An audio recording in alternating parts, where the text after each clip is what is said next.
როგორც ახლა გავიმარჯვეთ, ასე გაიმარჯვოს საქართველოსაც. და დაუწლიოთ ყველა პრობლემა. ხო, ესე იგი, რატომღაც არაფრით არ შემოდიოდა ლეპტოპიდან და ტელეფონიდან შემოვიდა უპრობლემოდ. სხვათა შორის მეც ტელეფონიდან შემოდივარ, კომპიუტერს აქვს რაღაც გართულებული ფუნქციები. იქ არის უფრო ივენთი უნდა გააკეთო და მე ძალიან მეც არ შემოდივარ ხოლმე. მეგობრებო, ძალიან დიდ ბოდის მოგიხდით, მაგრამ ჩვენი ბრალი არ არის მართლა. ხშირად ხდება ხოლმე ასეთი ტექნიკური გაუმართავობა და კიდევ ერთხელ მოგესალმებით და შეგახსენებთ, რომ იმიტომ რომ მე თქვენსავით არ მაქვს შესაძლებლობა რომ აქციებს დავესწრო, არ და ზოგჯერ ვერ ვესწრები და ბოლო დროს განვითარებული მოვლენები იყო ჩემთვის დიდი გამოწვევა, რომ მხოლოდ ლოცვით და ასე ფიქრით არ შემოფარგლულიყავი და რაღაც ფორმა გამომენახა, რომ მონაწილეობა მივიღო ამ პროცესებში და მე მგონი ძალიან კარგი იდეაა, იმიტომ რომ მე მყავს არაჩვეულებრივი მეგობრები და ჩვენი საუბრების მიზანი იქნება ანუ ვისაუბრებთ იმაზე, რა ხდება კი არა, არამედ რატომ ხდება.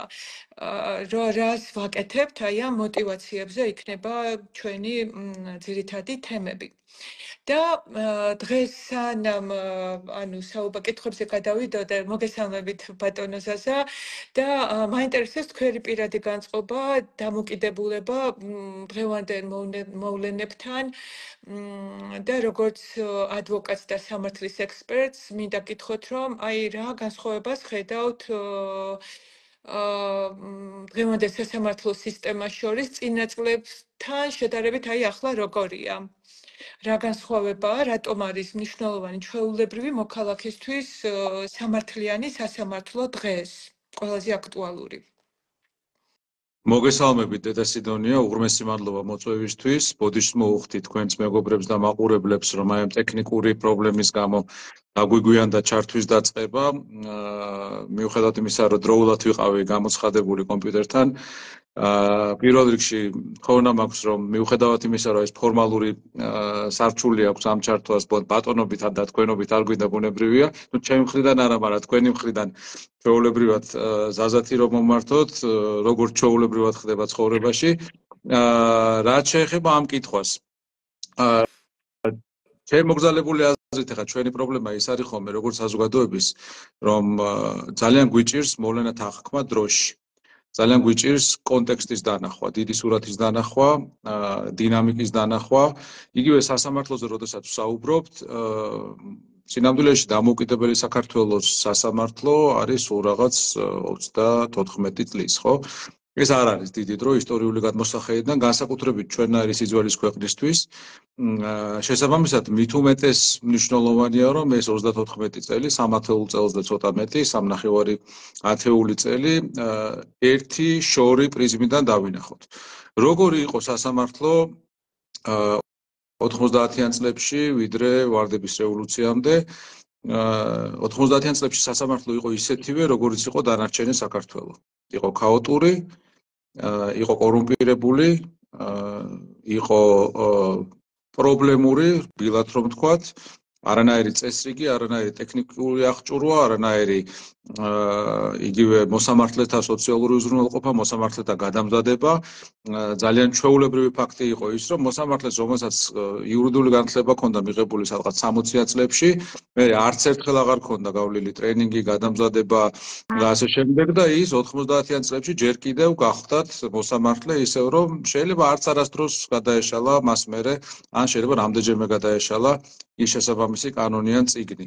არ არსებობდა სასამართლოში წესრიგი, მანდატურები არ არსებობდნენ, ანუ მოსამართლე თვითონ იყო ვალდებული და იძულებული უბრალოდ რომ დაეცვა წესრიგი სასამართლოში 90-იან წლებში. მოსამართლე როგორც ყველა სხვა უწყების თანამშრომელი თუ ინსტიტუტის თანამშრომელი, როგორც სამწუხაროდ, მაგრამ შევადაროთ ამ შემთხვევაში რაღაც პოლიცია იქნებოდა თუ სხვა, მოდიას თქვა თვითდაფინანსებაზე იყო.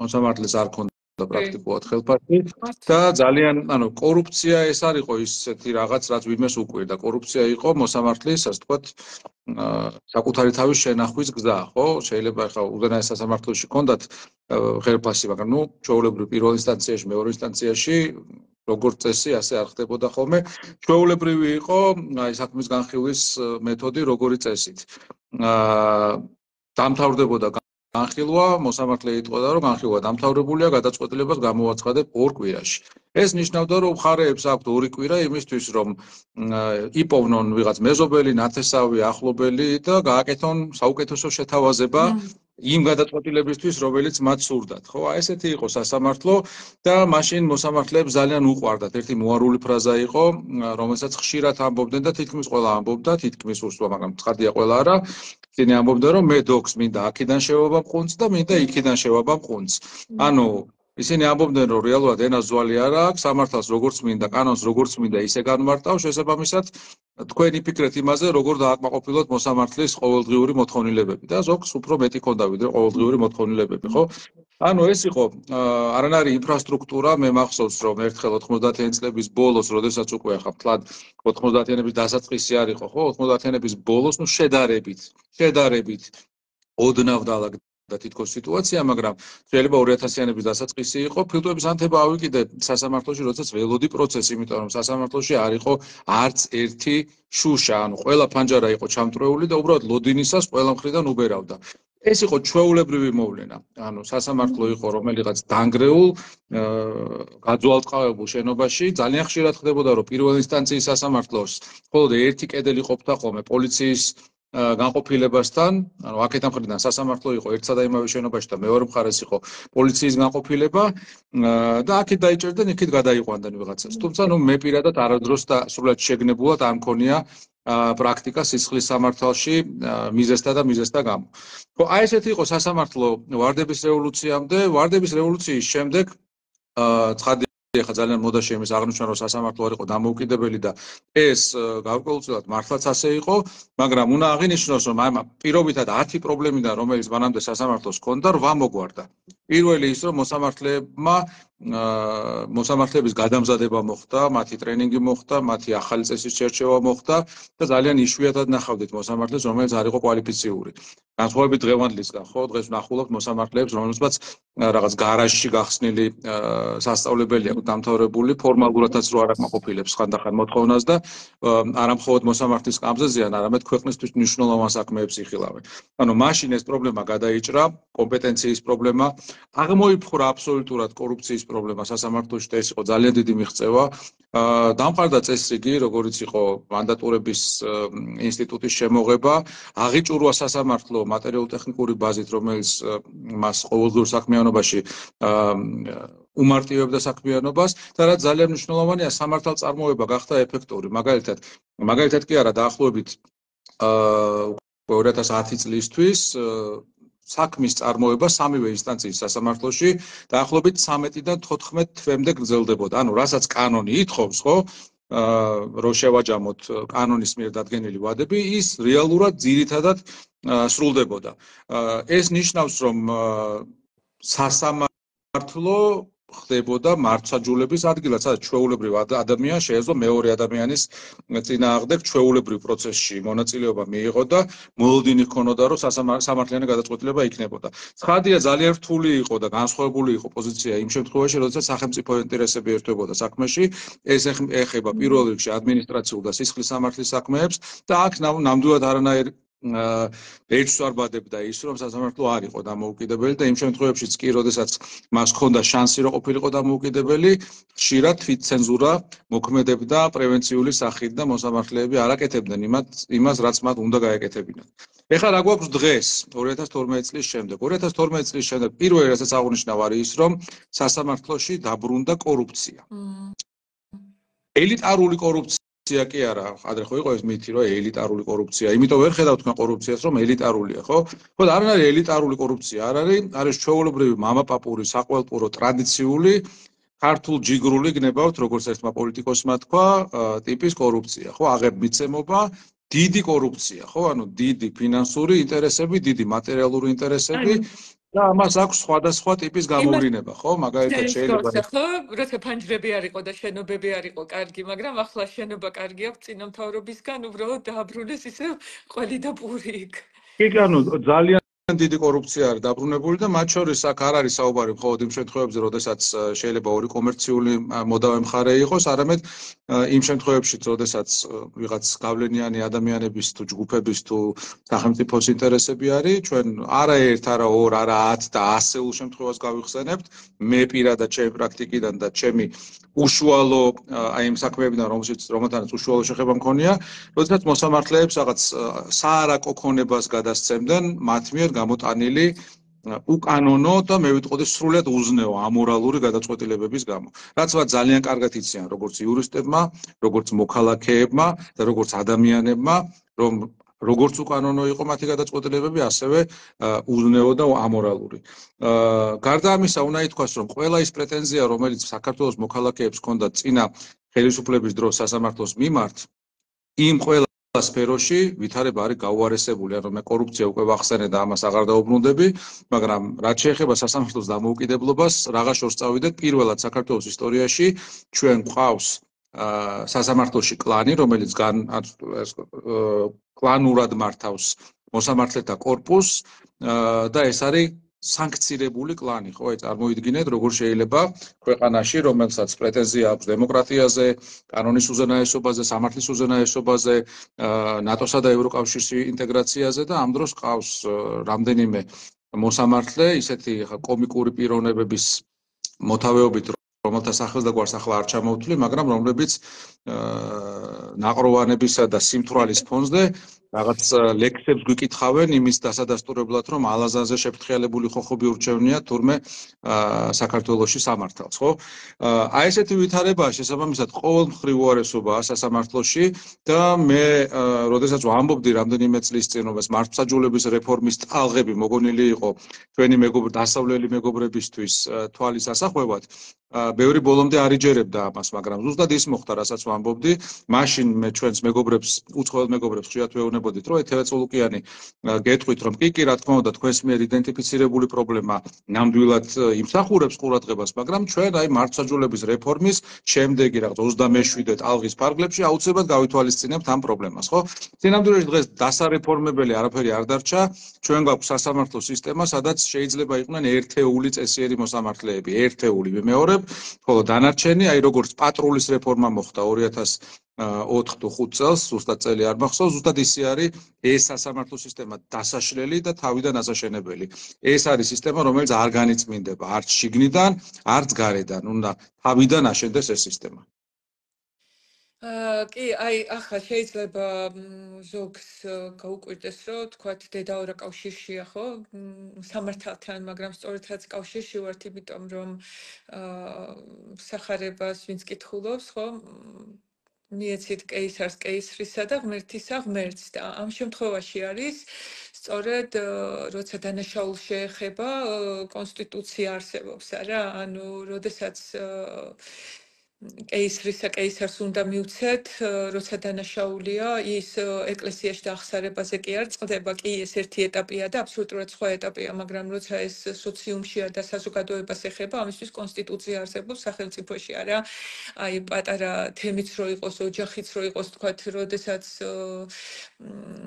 აი გმახში ყავდათ და ასე შემდეგ არა სადღაც წყდებოდა ეს არა მხოლოდ ადამიანის ინდისში და ამისთვის არის კონსტიტუცია და აი ზოგი ბევრს არის ვის სიტყვა კონსტიტუცია მაგ და ვერ ხედავენ ამ კავშირს მის ცხოვრებასთან როგორ ახსნით აი როგორ ახსნება მარტივად რატომ არის კონსტიტუციის დაცვა მნიშვნელოვანი ჩვეულებრივი ადამიანის ყოველდღიურობისთვის ანუ რა კავშირია ჩვეულებრივ მოკვდავს მოქალაქეს და კონსტიტუციას შორის ერთი წამი მე მინდა რომ ეს ლაივი გადავაზიარო და სამწუხაროდ არა ვარ ამაში ძალიან ტექნოლოგიურად განვითარებული არ ვიცი როგორ გავაკეთე. ახლა მე მგონი უბრალოდ შეერს უნდა დავაჭირო, ხო? ალბათ. კი. ხო, სამწუხაროა რომ აქამდე არ გავაკეთე ეს. ხო. კი ბატონო, ახლა თქვენი კითხვა ეხება იმას, რა როლი ენიჭება კონსტიტუციას, ხო, საზოგადოებრივ ცხოვრებაში. მოდი ასე ვთქვათ, კონსტიტუცია თავისთავად ხედავენ ადამიანები, აი მათი კავშირი, ხო? ხო, ანუ თავისთავად კონსტიტუცია როგორც ასეთი არც პანაცეაა და არც რაღაც ისეთი, ანუ არც ახარებაა და არც ბიბლიაა, ხო, რატო გულისხმობ ამ, რას გულისხმობ ამაში? კონსტიტუცია აქვს ამერიკის შეერთებულ შტატებს და კონსტიტუცია ქონდა საბჭოთა კავშირსაც. ხო, საბჭოთა კავშირის კონსტიტუცია იყო ფარატინა ქაღალდი. საბჭოთა კავშირის კონსტიტუციაში ეწერა ისეთი რაღაცეები, რომელიც არასდროს არ აღსრულდებოდა და არც იყო განკუთვნილი იმისთვის, რომ ოდესმე აღსრულებულიყო, ხო? პირველ კონსტიტუციაში ეწერა, რომ მაგალითად მოკავშირე რესპუბლიკებს შეეძლოთ კავშირიდან თავისუფლად გასვლა. რაც იმთავითო ფიქციას წარმოადგენდა, როდესაც ეს ვიღაცას მოუნდა, თუნდაც საქართველოს მსგავსი რამ როგორც კი გაიფიქრა 1956 წელს სისხლში ჩაახშეს რუსებმა ის მოვლენები 1956 წლის 9 მარტს, ხო? შევადაროთ ეს ყველაფერი დემოკრატიული ქვეყნების კონსტიტუციებს, ხო, როგორც არის პირველ რიგში, ალბათ ერთ-ერთი სამაგალითო ამერიკის შეერთებული შტატების კონსტიტუცია. სამაგალითო იმდენად, რამდენადაც 250 წელია ეს ქვეყანა არსებობს და მას შემდეგ რაც კონსტიტუცია მიიღეს და მალევე მიიღეს ადამიანის უფლებათა ეს პირველი 10 შესწორება, სულ 2 ათეული შესწორება არის ამ საუკუნეთა განმავლობაში დამატებული. ხო, ანუ იმდანად მყარი დოკუმენტია და იმდანად საფუძვლისეულ პრინციპებს ადგენს ამ სახელმწიფოს არსებობის, რომ ძალიან რთულია პატივი არ მცეთ აი ასეთი ტიპის კონსტიტუციას და დიახაც დემოკრატიულ ქვეყნებში, სადაც მოქალაქეები განსაზღვრავენ იმას თუ რას წარმოადგენს მთავრობა, როგორ იქცევა მთავრობა და არა პირიქით მთავრობა უდგენს წესებს მოქალაქეებს, ხო? იქ კონსტიტუციას აქვს აი ესეთი როლი. ეხლა ჩვენ რა კონსტიტუციაც გვაქვს, ეს კონსტიტუცია პირველად მიღებული იქნა 1995 წელს. მე ვიტყოდი რომ მიუხედავად იმისა რომ ძალიან ბევრი პატივსაცემი ადამიანი იყო მაშინ ჩართული ამ კონსტიტუციის მომზადებაში, მაინც არ იყო ეს სრულ საზოგადოებრივ კონსენსუსზე დაფუძნებული,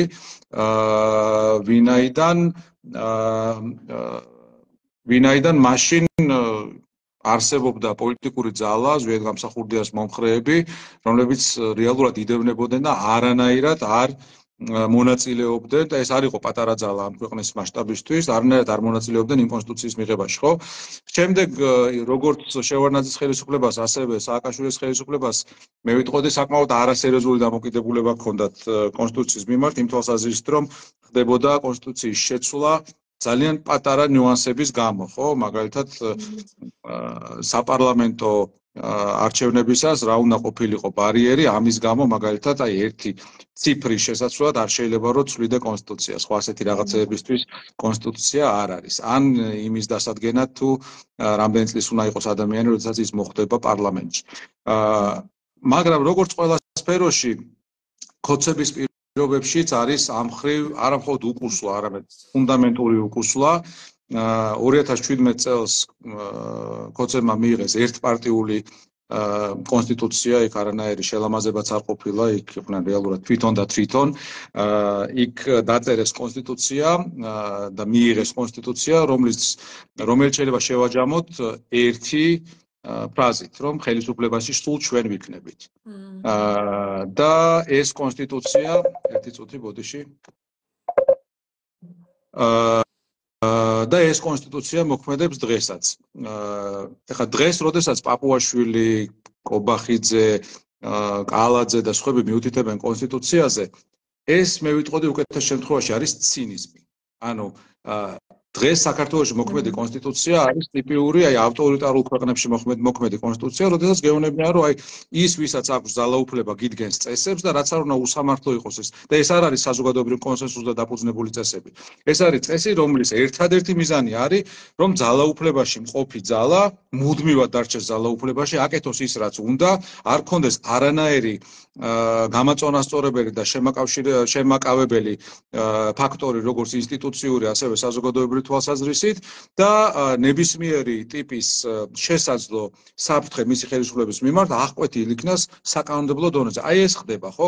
შესაბამისად დღეს როდესაც მოგვიწოდებენ რომ პატივისცემით ეგ მქონდა ბატონო სასანახეთ, მეგონი ბატონობაზე ხო შევსახ ხო? გაგზაზა, აი ხო, პრინციპში ეს ფორმატი ხო მეგობრების არის და აი ზუსტად ნახეთ, აი არ დაგავიწყდეთ, შემდეგი კითხვა მქონდა ეს, რომ მონიშნული რომ რა არის თავარი საფრთხე, რასაც ხედავ დღევანდელ საკანონმდებლო კანონმდებლო ცვლილებაში, როგორ შეიძლება ეს აისახოს ჩვეულებრივი მოქალაქეების ცხოვრებაზე, ანუ აი მანდ ავტომატურად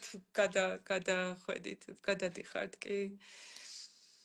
ან თქვენ როგორც დიახ.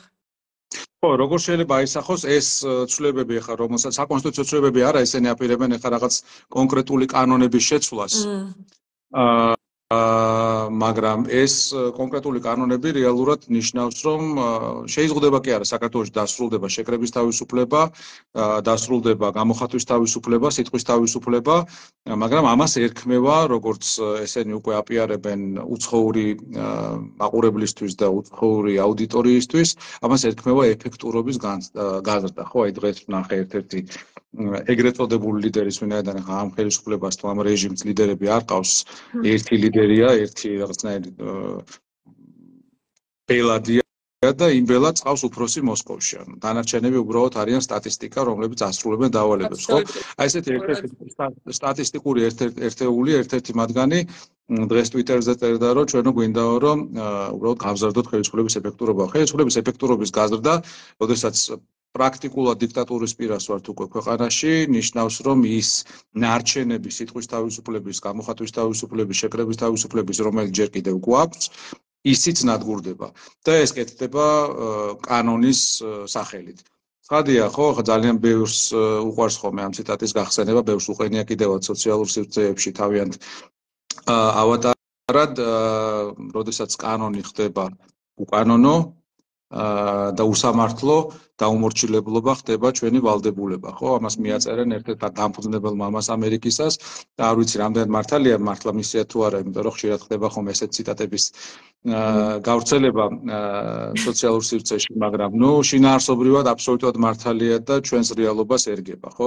დღეს ჩვენ ვართ იმ ვითარებაში, როდესაც კანონი თავისთავად უზრუნველყოფს იმას, რომ საქართველოს იყოს არათავისუფალი, ავტორიტარული, ბნელი ქვეყანა, სადაც იქნება ერთი, ლუნატიკური დავარქვა თუ პარანოიდალური ძალა, რომელიც იმ სიშლეგეებს კადრულობს ყოველდღიურად, რომელსაც ჩვენ ვისმენთ, აი ეს არის ამ კანონის მიზანი, ხო? შესაბამისად, ერთგვარად ის არის, რა ქვია, რიტორიკული კითხვაც შეიძლება ჩავთვალოთ ერთმანეთის მიმართ, რას ემსახურება ეს საკანონმდებლო ცვლილებები, ემსახურება იმას, რომ მუდმივად იყვნენ ხელისუფლებაში და მუდმივად აკეთონ საარაკო ფული. ხანდახან ვიხსენებთ ხოლმე ხა ჩემი თავების ადამიანები, კიდევ ერთხელ მინდა დაუბრუნდა კორუფციის თემას, ხო, წინა ხელისუფლების დროს კორუფცია არ ჩანდა არსად. იყო ეჭვი რამდენიმე ადამიანზე, რომ აი ის არის კორუმპირებული, ან ის არის კორუმპირებული, მაგრამ ძალიან ძლავრად მუშაობდა რუსული პროპაგანდა და გვეუბნებოდა, რომ თქვენ კი ვერ ხედავთ კორუფციას, მაგრამ ეგ იმიტომ, რომ ელიტარული კორუფცია არსებობს. ხა შევადაროთ დღევანდელობას, ხო, ყოველ რაიონში ზოგან ვიღაც საშუალო თუ მეორე თუ მესამე ხარისხოვანი ბიზნესმენია, რომელიც გუშინ შექმნილი ფირმით იგებს მრავალმილიონიან ტენდერს. ყველა რაიონში საკრებულოს თავმჯდომარეები, გამგებლები აღარ ამაქვს საუბარი ოცნების აქტივისტებზე, კრიმინალურ ავტორიტეტებზე, საარაკო ფულია ვიმეორებ, რომელზეც მიდის საუბარი და ეს ის ფულია, რომელიც რა ელიტარულ კორუფციას შეედრება და რომელიც 90-იანი წლების კორუფციას შეედრება, ხო? ის ყოფილა საბავშვო ბაღი ამასთან შედარებით. ეს ვიმეორებ, რაღაც კოლოსალურ თანხებზეა საუბარი და ამ თანხებისთვის ხელის გასშვებას ესენი არ აპირებენ, მაგრამ ყველა ავტორიტარული რეჟიმი სრულდება და ზოგი სრულდება ძალიან უსიამოვნოდ ამავე ავტორიტარული რეჟიმისთვის, ხო, ხა ვინ იტყვის, რომ ან კადაფი ოდესმე წარმოიდგენდა, რომ მისი აბსოლუტური ხელისუფლება ოდესმე დასრულდებოდა, ან სადამ ჰუსეინი იფიქრებდა ამას, ან კიდევ მრავალი სხვა, ან რა ვიცი, ჩაუშესკუ თონდაც, ხო?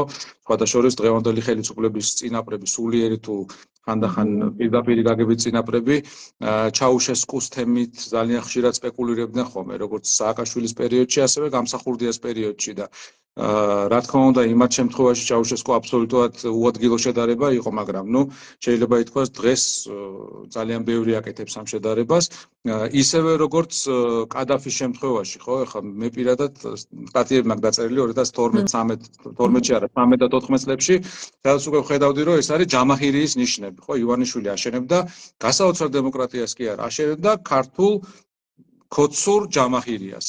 ხო და დღეს ეს უკვე აშკარაა, მე იმედი მაქვს, რომ ის დრო, როდესაც ეს აშკარა გახდა ყველასთვის, ცოტა გვიან არ არის, გვიან იმ თვალსაზრისით, რომ ფასის გადახდაზეა საუბარი, ხო, ეს რო დაგვენახა ყველას იგივე 2013-14 წელს, ან თუნდაც 11-12 წელს, ხო, დღეს აქ არ ვიქნებოდით. მაგრამ ნუ კი ბატონო, დღეს აქ ვართ და დღეს ვითარებას ამძაფრებს და ამძიმებს ის, რომ ძალიან რთულ საერთაშორისო კონტექსტში გვიწევს ჩვენი ქვეყნის გადარჩენაზე ზრუნვა და ჩვენი პიროვნული და ეროვნული თავისუფლებისთვის ბრძოლა. იმ ვითარებაში, როდესაც, რბილად რომ ვთქვათ, საერთაშორისო წესრიგი არის აქტიური გადაკეთების პროცესში და აქტიური გადალაგების პროცესში და ყოველთვის კარგი მიმართულებით არა. მე შორს ვარ იმ აზრისგან, რომ ჩემი პირადი პოზიცია დავაფიქსირო იმის მიმართ, რაც ხდება თუნდაც ამერიკაში და პოლიტიკაში, მაგრამ ის გზავნილები, ხო, რომელიც კეთდება ამერიკის ახალი ადმინისტრაციის მხრიდან, ყოველთვის თანმიმდევრული არ არის საერთაშორისო სამართლის თვალსაზრისით. ახლა თუნდაც გავიხსენოთ ის, როგორ ამბობდა პრეზიდენტი ტრამპი, რომ შეიძლება გაზას სექტორი გადაეცეს ამერიკის შეერთებულ შტატებს, ხო? ანუ ჩვენ არ შევიდეთ ამის შინაარსობრივ განხილვაში, უბრალოდ ვთქვათ, რომ საერთაშორისო სამართლის თვალსაზრისით ეს არც ერთ პრინციპში, არც ერთ ძირითად პრინციპში არ ჯდება. ხოლო საქართველოსთვის მნიშვნელოვანი ის არის, რომ ამ ტიპის ხელყოფა საერთაშორისო სამართლებრივი წესრიგის ჩვენთვის არის პოტენციურად დამღუპველი. ჩვენთვის პოტენციურად კი არა, რეალურად დამღუპველი იყო იგივე კოსოვოს მაგალითი, რომელიც ჩემთვის პირადად დღემდე აუხსნელია, ხო, ანუ რა ინტერესი ჰქონდა დასავლეთს კოსოვოს შემთხვევაში. და აგიხსნით, რატომ ვამბობ ამას? ბალკანეთში 90-იანებში მრავალი ცუდი რამ მოხდა, ომები იყო, თუნდაც ყოფილი იუგოსლავიის ტერიტორიაზე, მაგრამ დაუშვათ ბოსნიისა და ჰერცეგოვინის შემთხვევაში დასავლეთმა უთხრა ახლა ცოტა დუმბაძის ენაზე ვლაპარაკობთ, მე და ილარიონებით, ხო, მაგრამ დასავლეთის პოზიცია იყო, რომ ბოსნიაში რესპუბლიკა სერბსკა ვერ გამოეყოფოდა და უნდა ყოფილიყო იმ ფედერაციის წევრი, უნდოდა მას ეს თუ არა. ხოლო კოსოვოს შემთხვევაში აუცილებელი იყო, რომ რატომღაც მომხდარიყო ის ფაქტი, რომ კოსოვოს დამოუკიდებლობა ეღიარებინათ ცეცხლის შეწყვეტიდან და დამნაშავეების დასჯიდან მრავალი წლის შემდეგ. ხო, ეს მოხდა 2008 წლის თებერვალში, როდესაც კოსოვო აღიარა დასავლეთმა, დიდმა ნაწილმა, ყველამ არ აღიარა, მათ შორის ევროკავშირის ქვეყნებსაც არ უღიარებია რამდენიმეს. და ვერავინ ვერ იტყვის, რომ ამას არ ქონდა გავლენა საქართველოზე, ვინაიდან კოსოვოს აღიარების შემდეგ პუტინმა ერთ-ერთი რაც თქვა, ის რომ მას ექნებოდა პასუხები და ეს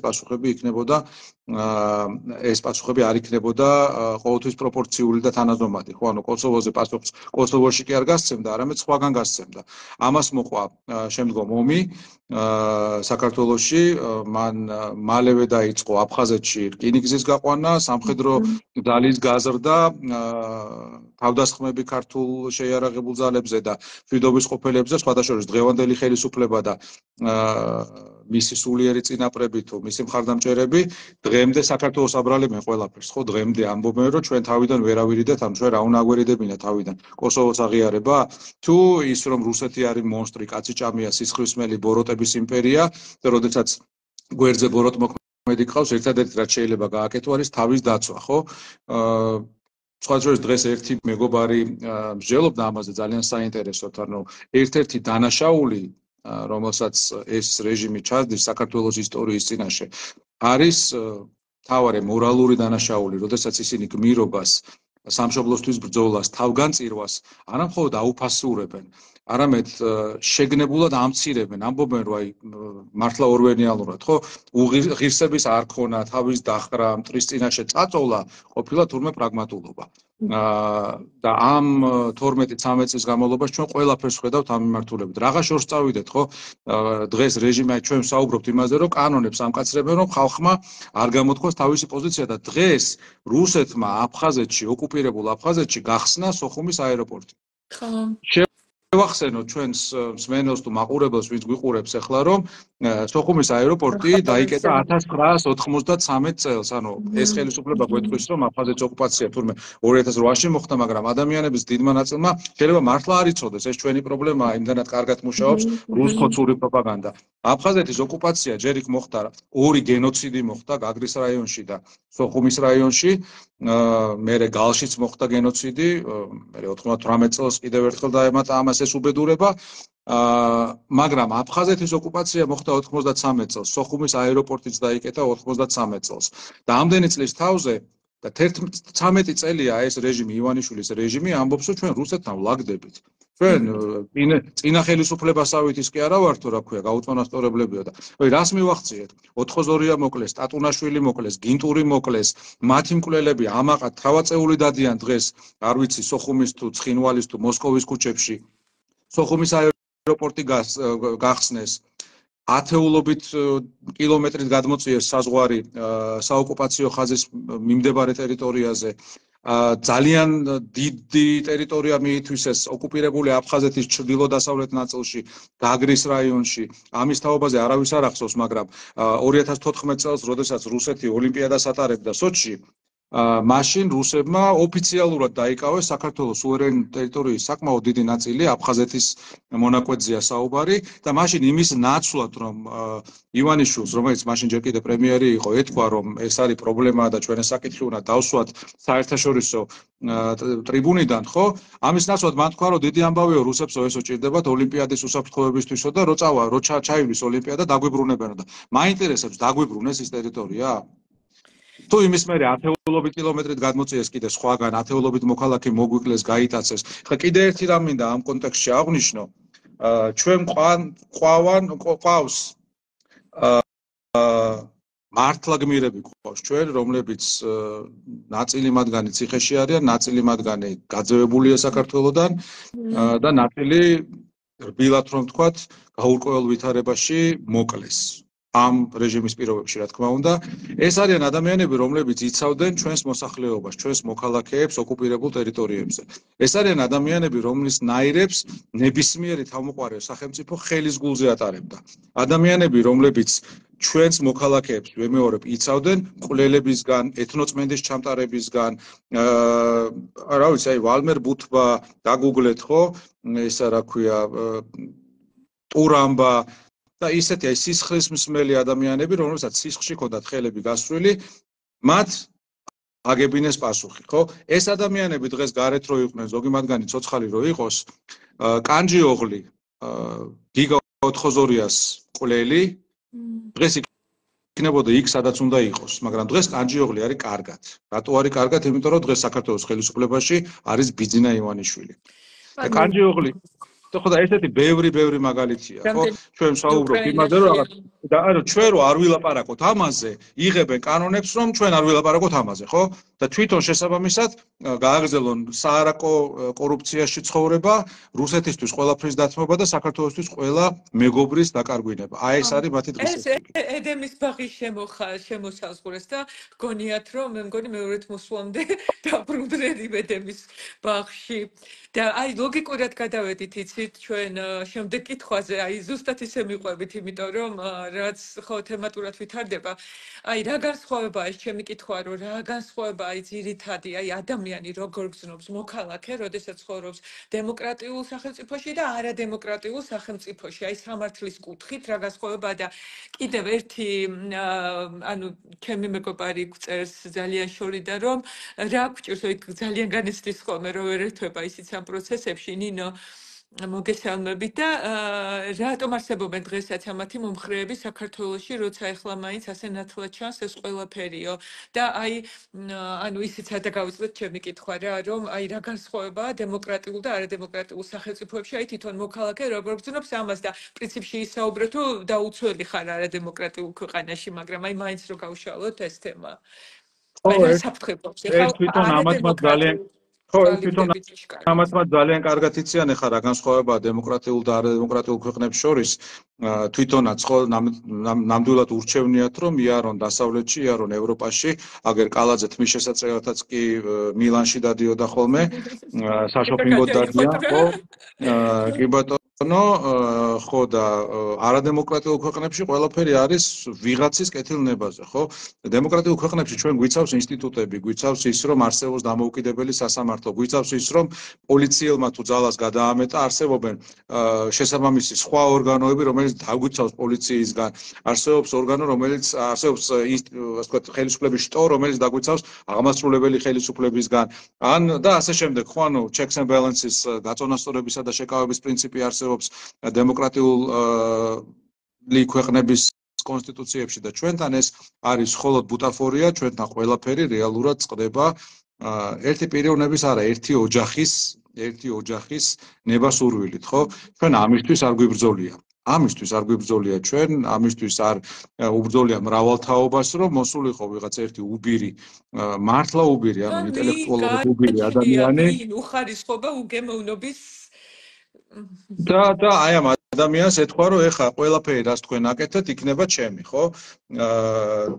უბრალოდ ძალიან სასაცილოა და ხანდახან ნერვებზე ამშლელიც არის ხოლმე, რომ ვიხსენებთ აი პროპაგანდისტულად რამდენად მაგრად მუშაობდა მტერი რუსეთი წინა ხელისუფლების დროს ამბობდა რომ კიო კაცო აი გააკეთესო გზებიო სვანეთი წააშენესო სიღნაღიცო ბათუმიც მაგრამ ეგო ყველაფერი პარლამენტიცო და ისე ეგო ყველაფერი თავისთვის უნდა შევადაროთ რომ ივანიშვილი რეალურად თავის თავზე იფორმებს ქონებას ხო აი მაგალითად პუშკინის სკვერი გადაიფორმა თავის თავზე თავის რომელიღაც კომპანიაზე გადაიფორმა ერთლარად მართლა ერთლარად იმისთვის რომ მისი კერძო სასტუმროსთვის გაეკეთებინა პარკინგი, ხო?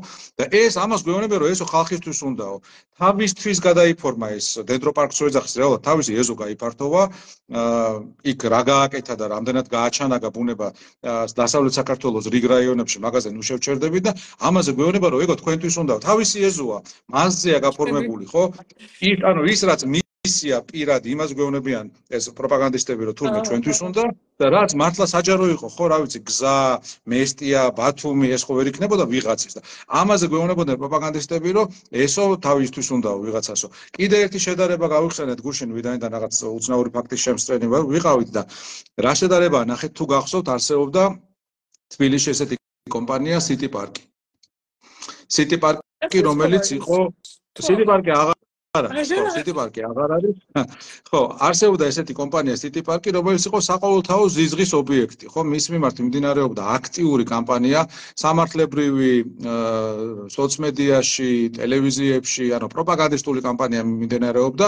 ეს კომპანია უბრალოდ წინა ხელისუფლების დროს იქნა შემოყვანილი თბილისში პარკინგის დასარეგულირებლად, სხვადასხვა ვისაც არ აღწევს, მანამდე ჩვეულებრივად რუსთაველზე ორიგად იყო მანქანები გაჩერებული. რუსთაველზეც იყო ბანგლადეში, ჩემი პატივისცემა ბანგლადეში რას ვერჩი კაცო, მაგრამ ნუ რუსთაველზე ეგრე იყო, ხო, სხვაგან რო არაფერი ვთქვა. ხო და ეხა აი ეს კომპანია რეალურად იყო ზიზღის ობიექტი.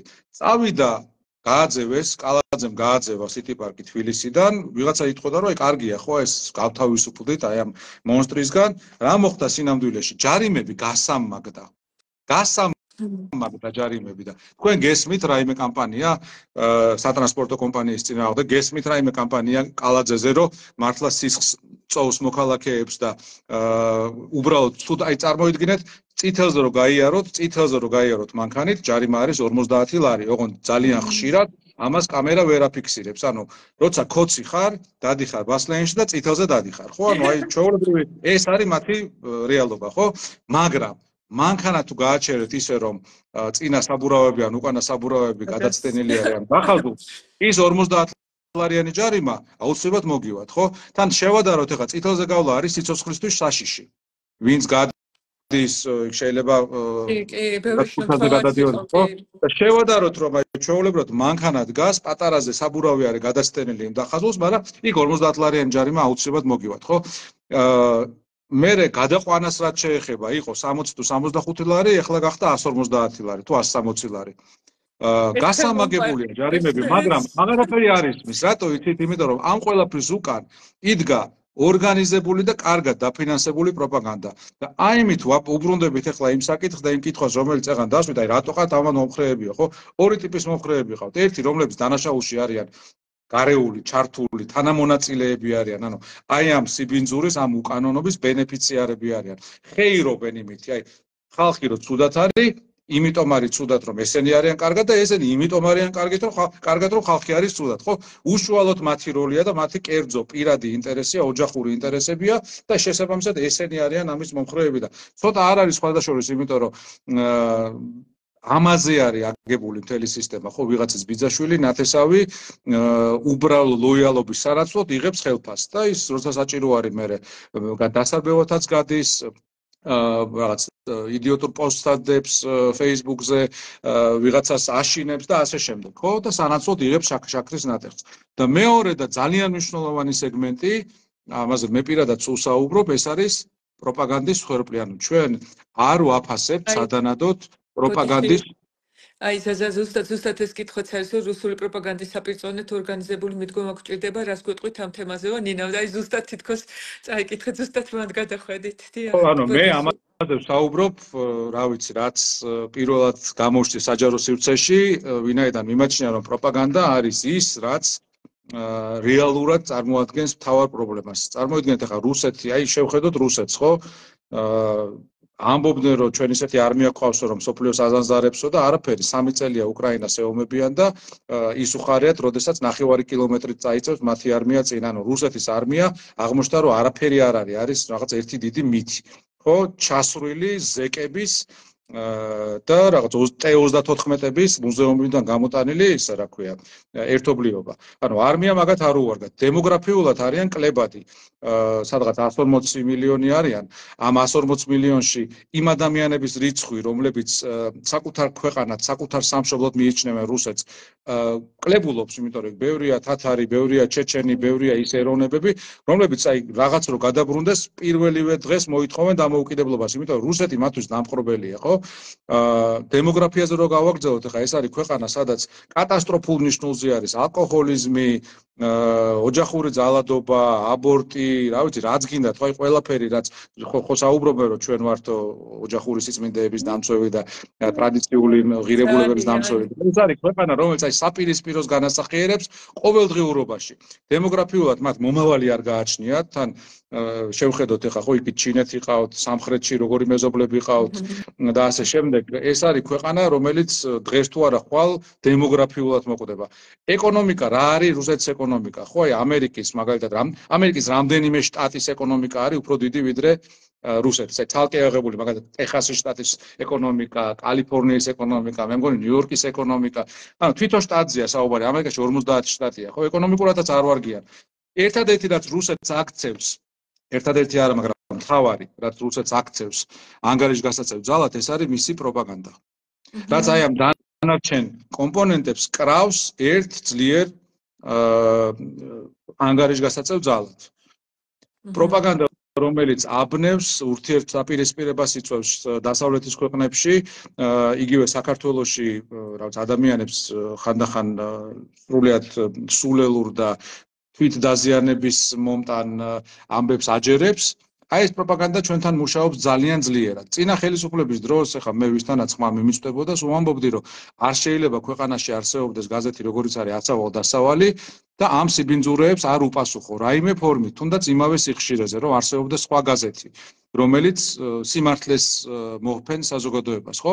ნუ მაშინ პასუხი იყო, რომ ახლა ჩვენ მაგაზე ხო არ დავალთ, მაგდონეზე, როგორ უნდა გავიბანძოთ თავი, ახლა იყონ და ილაპარაკონ და ნახეთ რა მოხდა, ყველა ის კლიშე, ყველა ის ბინძური კლიშე, რომელიც იშვა ასავალ დასავალის ფურცლებზე, დღეს არის ხელისუფლების ოფიციალური ნარატივის ნაწილი, ოფიციალური რიტორიკაა, ხო? ანუ ის რაც ჩვენ 10, 15, 20 წლის წინ გვეგონა სასაცილო, იმდენად დაუჯერებელი იყო, იმდენად მარაზმი იყო, იმდენად ბინძური იყო და იმდენად საღაზთან შეუთავსებელი. დღეს აი გამოდიან ვოლსკები, კობახიძეები და ის ლაპარაკობენ, გეგონება ეს თავისთავად მოცემულობაა. იმიტომ რომ ამას არ გავიცით პასუხი. და დღესაც იგივე გრძელდება. თქვენ გონიათ რამე შეიცვალა? არაფერი. მეორე მხარეს მუშაობს TV Nadezhda, რომელიც არის ხშირად ვამბობ და არ დავიღლები ამის გამეორებით, ხო, მოზგი, ამ ზუსტად ამ ენაზე ვიტყვი ამ სიტყვას, აი ამ ბოროტი რუსული რეჟიმის მოზგია და აი ეს მოზგი ხდის იმას შესაძლებელს, რომ იგივე სპირუტყვები, რომლებიც ადამიანებს, ახალგაზრდებს, გოგონებს, დღეს წავიკითხე გოგონებს რას უშვებიან თურმე, ხო? აი ვინც ამას კადრულობს, ხო? აი ესენი რო არსებობენ, ეს არის იმედის დამსახურება. ეს არის აი ირაკლი რუხაძე ხო გამოდიოდა და კაი ტიპს თამაშობდა თავისუფლებაზე, ხო? აი პირადად ირაკლი რუხაძის პასუხისგებლობაა ეს რო ხდება, პირადად მისი. ნუ ახლა პოსტივიზე აღარ შევჩერდები ერთად, ეს არის რა ქვია, აი რაღაც ფეხსაწმენდის ქვემოდან რომ ნაგავიდა ეს ტალახი რომ მორჩება, ეგ არის. ხო და ეს არის ჩვენი მთავარი გამოწვევა და სამწუხაროდ ჩვენ ამ გამოწვევას არ ვპასუხობთ. ჩვენ როცა ვსაუბრობთ ახლა ცოტა ჩვენ მედიასაც რომ ბოლომდე ესე ულმობელად არ მოვექცეთ, ეს ჩვენ შეიძლება ვთქვათ, რომ მთელ დასავლეთს გულისხმობს, იმიტომ რომ დასავლეთშიც ეგრეა, ნახეთ, აი იქით ამ მხრიდან მუშაობენ რუსები, ძალიან მიზანმიმართული, წერტილოვანი მესიჯებით, წერტილოვანი საინფორმაციო ომით და აქეთ ამ მხრიდან გვაქვს რაღაც BBC სტანდარტი, ხო? ნუ ჩვენ უნდა ვიყოთ აკადემიური, აბალანსებული და ასე შემდეგ. ამასობაში სამყარო სასიცოცხლო ომია. არ მაინტერესებს მე პირადად BBC სტანდარტი. არ მაინტერესებს ეს BBC სტანდარტი და მომყალით. სხვათა შორის ახლა შემთხვევით მინდა ვისარგებლო და მეგობრებო, ახლა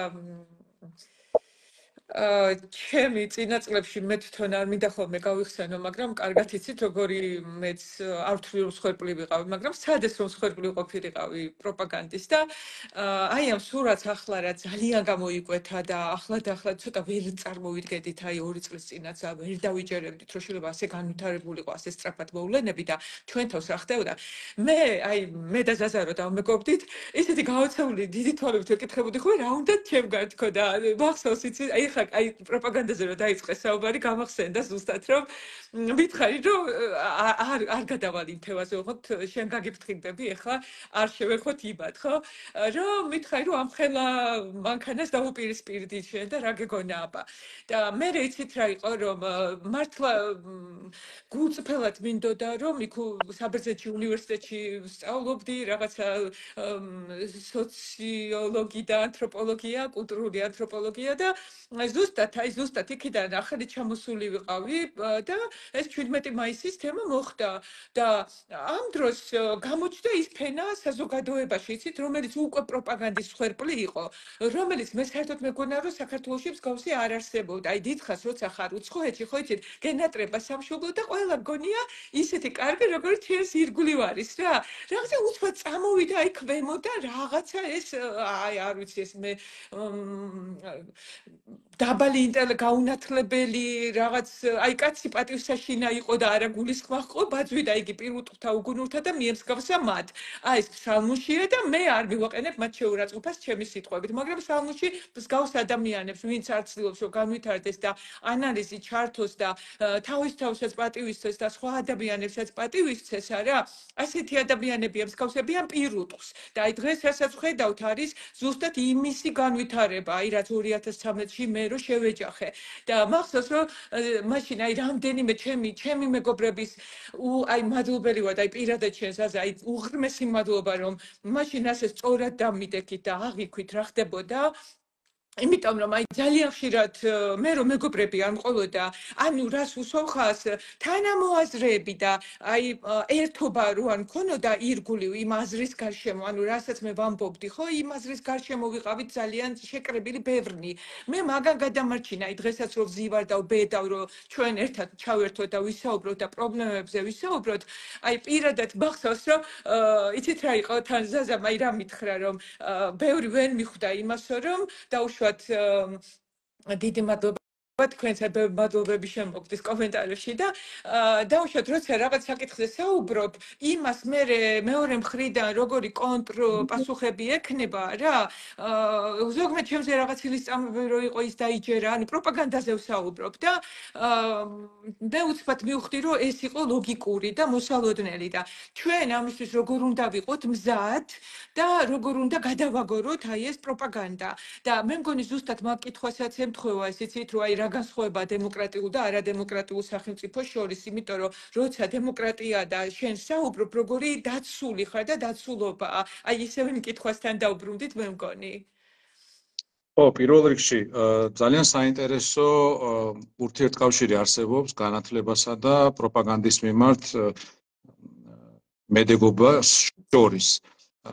შარშან წინ ჩატარდა კვლევა ევროპის ქვეყნებში და 45 სახელმწიფოს შორის პირველ ადგილზე პროპაგანდის მიმართ მედეგობის თვალსაზრისით გავიდა ფინეთი, რომელიც სოფლიოში ერთ-ერთ პირველ ადგილზეა განათლების დონის თვალსაზრისით და ევროპის 45 სახელმწიფოში თქვენი აზრით რომელ ადგილზე გავიდა საქართველო? 167 ალბათ. ბოლო ადგილზე ევროპის სახელმწიფოებს შორის ბოლო ადგილზე გავიდა. ანუ აქ რუსები რასაც გადმოაგდებენ, ყველაფერს კენკავს სამწუხაროდ ჩვენი მოუმზადებელი ძალიან ხო ეხლა არა შიში არ არის მე გეტყვით ჩემს მოგზალებულას ამაზე ძალიან ბევრი გვიმუშავია გვიფიქრია ეს პირდაპირ ეხება საქართველოში მეხსიერების ჰიგიენის მეხსიერების კულტურის არქონას ჩვენ მტერი აი ხო არსებობს ესეთი მითი რომ აი მტერი რო შემოდიოდა ვაზ გვიჩეხავდა სინამდვილეში ვაზ კი არ გვიჩეხავდა მტერი რო შემოდიოდა ისტორიის გადაწერას იწყებდა მტერი რო შემოდიოდა მეხსიერების განადგურებას იწყებდა მტერი რო შემოდიოდა ჩვენ ცრუ გმირებს გვიქმნიდა ახალ თარიღებს გვთავაზობდა როგორც შესანიშნავ თარიღებს და რეალურ თარიღებს გვავიწყებდა, ხო? და ასევე გვეუბნებოდა, რომ თურმე ჩვენი მთავარი, როგორც ქართველების, ჩვენი ერთ-ერთი მთავარი ღირებულება უნდა იყოს წყალებში ურთიერთობა, ხო? ურთიერთობა რა არის სინამდვილეში? ურთიერთობა, რომელსაც ესენი გვთავაზობენ, როგორც ჩვენ ღირებულებას, არის კონფორმიზმი. ურთიერთობა, რასაც ისინი გვთავაზობენ, არის რომ შენ თვალი დახუჭე, რაღაცა გაატარე, რა გინდა კაცო, ეს ხო კარგი მეზობელია, კარგი თამადაა, კარგი თანამეინახია.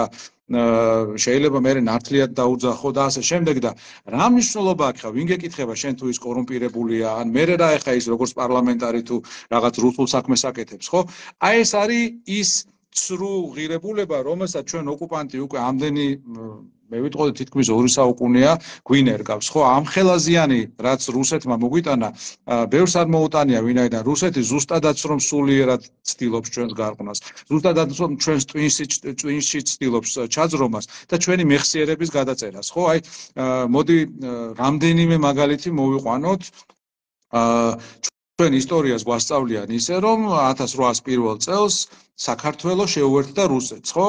აი ალბათ ყურს აჭრის ეს ფრაზა. ასე გვასწავლიან ისტორიას. სინამდვილეში ეს ფრაზა არის ჯერეთი რომ არ შეუერთდა. ხო, მეორე რომ საქართველოს არ ყოფილა ის იყო ქართლ-კახეთის სამეფო და საქართველოს ბევრად დიდი იყო ვიდრე ქართლ-კახეთის სამეფო, ხო? ანუ ნახეთ, ხდება აი ამ ერთი ცრუ ფრაზით, არასწორი ფრაზით საქართველოს ცნების დამცრობაც და იმ ფაქტის შინაარსის შეცვლას. თითქოს ის რომ ქართლ-კახეთი დაიპყრო რუსეთმა, ეს უკვე ნიშნავს რომ საქართველოს შეუერთდა, აი ამას გვთავაზობენ, ხო? გადავახვიოთ ახლა წინ 120 წელი. 1921 წელს რუსეთმა, საბჭოთა კავშირმა არა, რუსეთმა, საბჭოთა კავშირი არ არსებობდა 1921 წელს. საბჭოთა კავშირი შეიქმნა 1922 წლის 30 დეკემბერს. ხო და 21 წელს რუსეთმა დაიპყრო საქართველო. პირდაპირ აი ჩვეულებრივად დაიპყრო სამხედრო ძალით. ყვილია ის რომ ვინმე აჯანყდა ვინაიდან იმ შულავერის კომიტეტის წევრების დიდი ნაწილიც კი მაშინ იმყოფებოდნენ პეტერბურგში თუ პეტროგრადში რა ერქვა ჯანდაბა იმათ. ხო და ანუ ის აჯანყების თემაც კი მითი იყო თითქოს ვიღაც აჯანყდა და თითქოს ვიღაცის დასახმარებლად შემოვიდნენ. უბრალოდ შემოვიდნენ არმიით და გვეომენ, ხო? ძალიან მნიშვნელოვანია გვახსოვდეს რუსეთ-საქართველოს ომის შესახებ აი ეს ერთი მნიშვნელოვანი ფაქტი. დღეს რომ გახვიდეთ ქუჩაში და კითხოთ აი რიგით გამვლელს, აი როგორი იყო 1921 წლის მოვლენები, ალბათ ყველა მიცის რომ დაიღუპა მარო მაყაშვილი, ყველა მიცის რომ დაიღუპნენ ჩვენი იუნკერები, რომ ბრძოლა იყო კოჯორთან, ტაბახმელასთან, შინდისთან, ხო და ასე შემდეგ. მაგრამ ძალიან ცოტა ადამიანმა იცის რომ რუსეთ-საქართველოს ომი გაგრძელდა 5 კვირა. 5 კვირა ადამიანებო. ანუ ეს რო წარმოვიდგინოთ რამხელა სახელმწიფოზეა საუბარი, რა ვიცი, მეორე მსოფლიო ომის დროს გერმანია საფრანგეთის ომი და ეს ორი ტოლი და სწორი სახელმწიფო იყო ეკონომიკურად, მოსახლეობის და ტერიტორიის თვალსაზრისით, გერმანიამ ეს ომი დაამთავრა 4 კვირაში.